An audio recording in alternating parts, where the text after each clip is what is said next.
Hey guys, it is Monday, November 10th, 4:30 in the afternoon. I just want to do a video that's kind of more like a journal entry for me, just kind of talking about some stuff that's going on in my head. And some of it has to do with transition, some of it doesn't. But I've been having these conversations with people and kind of with myself about different things, and just some different interactions and comments that I've gotten in person or on my YouTube videos and different things. And it's kind of led me to this place of kind of thinking about things. My life right now seems to be on pause, and that I've arrived at this place where I'm probably, well, definitely truer now than I've ever been, but probably in the most turmoil that I've also been in. External turmoil, probably. Like, I've lived my entire life with internal turmoil, and outwardly things have, I mean, there's been turmoil, but it's kind of been stable. And so internally there's probably the least amount of turmoil that I've ever experienced, but externally just feels like my life, I'm just really struggling externally. So, and I've mentioned that briefly in a couple of videos. But this idea of homelessness and physically being homeless without a home, and it was brought to my attention by this it's kind of a stranger. I don't really know him at all, but he and I had this conversation, a very long conversation, and he spends a lot of time at the coffee shop that I hang out at, and he made a comment about how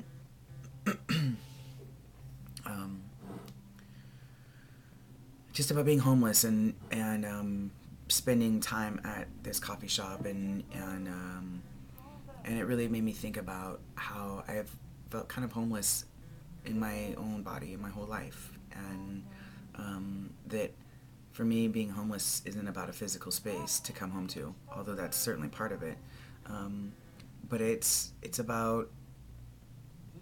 more about the relationship with myself, probably, and how, for a variety of different reasons, some that I've talked about on here and a lot that I haven't, that relationship with myself wasn't really developed or built for me when I was a kid, and I didn't learn those skills.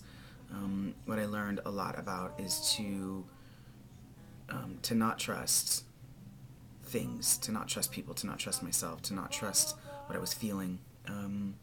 And I had people in my world that were really willing to perpetrate that and reinforce that I shouldn't trust myself.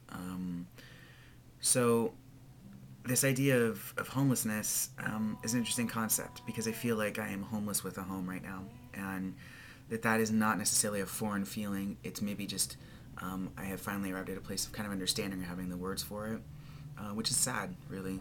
So there's a level of sadness about that realization, and having my life on pause. I was talking about that with Christia, and kind of processing it a bit, and I went to Sacramento yesterday to the Prop 8 rally at the Capitol, and it's an interesting sort of space to be in, because there's rallying and advocacy and there's all this stuff and there's lots of energy, but when you get beyond that, there's a tremendous amount of sadness that people, our rights are being taken away. They're being voted on and being taken away, and that there's years and years and years of fighting that the queer community and the trans community that we have done. And so for me to be in that space and to see people holding signs saying they've been married or together for 30 or 40 years and they still can't get married, that's really sad. And as queer people, I know that when I was a kid, I just accepted the fact that I wouldn't have equality. It didn't occur to me that it would be any other way. And so being given the opportunity, because of the fight that other people are fighting to have equality, and to kind of get connected to that, and attach to it just a little bit and then have it be taken away again is an interesting sort of response for me. Um, it's devastation, really. It's not like that sucks, or oh, I wish that proposition would have passed or wouldn't have passed, or that's not my political ideology or whatever. It's devastation. And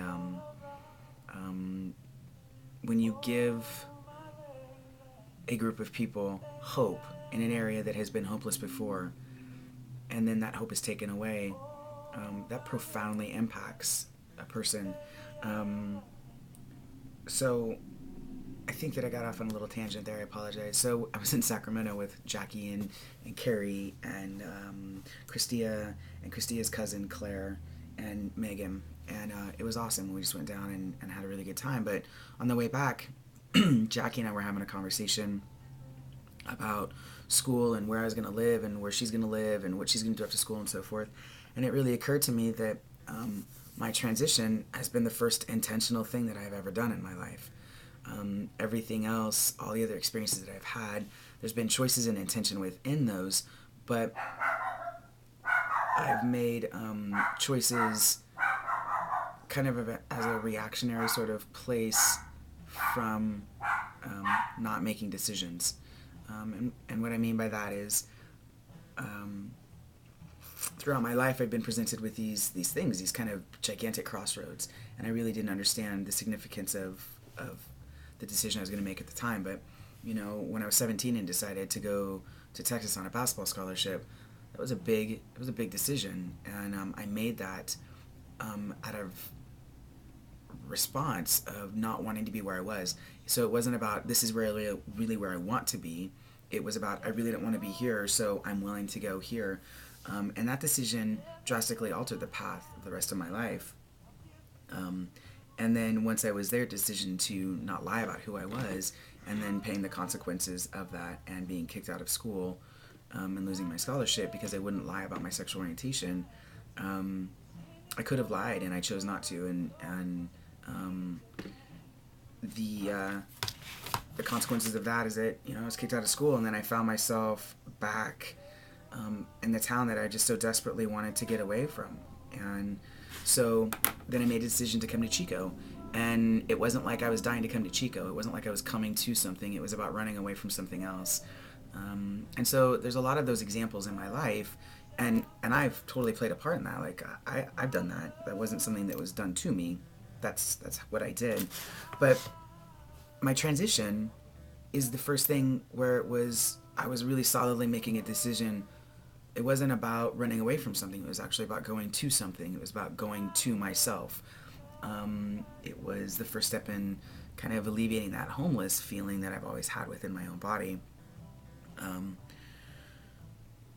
But in that, that decision to do that, it's been the hardest thing that I've ever done, and emotionally, it's been incredibly difficult, and a bit tremendously rewarding at the same time. Like, I would never undo it. It was, but I think that sometimes I put on a brave face, or I get people's comments about how courageous I am, or you know, all of that stuff, and I have just really a difficult time with that because